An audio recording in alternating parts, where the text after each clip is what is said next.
আজকে বেরিয়ে পড়েছিলাম জন্মদিন বাড়ির উদ্দেশ্যে। তো আমি রিঙ্কু চলে এসেছি আরও একটা নতুন ব্লগ নিয়ে। তো দেখো তো বন্ধুরা কেমন লাগছে আমাদেরকে। আর এটা হচ্ছে আমার বাপের বাড়ির মন্দির, আর তার সাথেই ওটা গেট।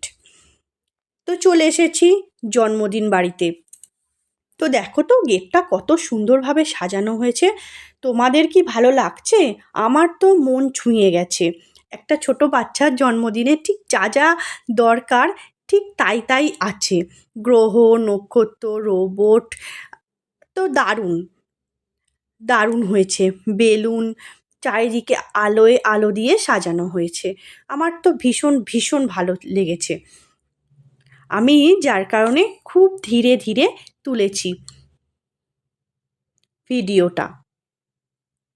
তো ঢুকেই গণপতি বাপ্পা বসে আছেন। দেখো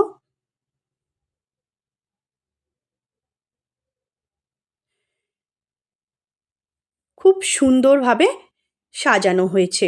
আর জন্মদিনটা ছিল কিন্তু একটা ভাইঝির।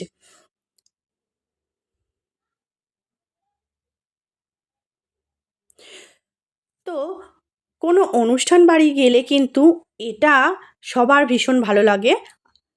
খুব কাছের মানুষগুলোর সাথে দেখা হয়। অনেক দিন পর পর দেখা হয়, তো কোনো অনুষ্ঠান পড়লে তখনই দেখা হয়, যার কারণে কিন্তু খুবই ভালো লাগে।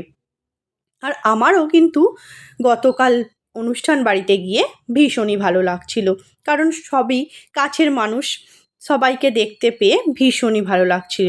এই দেখো ভোলে বাবা বসে আছেন।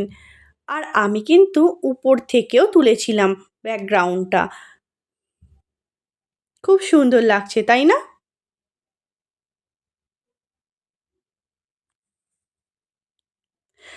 আর লাইটিংটা কি সুন্দরভাবে সাজানো হয়েছে,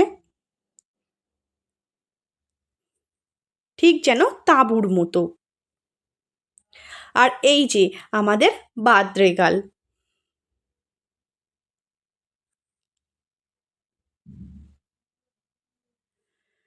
বাদরেগাল কিন্তু আর একটা পুচকু ভাইকে আদর করতে ব্যস্ত ছিল। আর এটা ছিল সেলফি জোন। আর এই যে স্টল, অনেক কিছু কিন্তু স্টলে ছিল। আমি কিন্তু সব নাম জানি না, যার কারণে বলতে পারছি না। তো কেমন লাগলো বলো কিন্তু বন্ধুরা।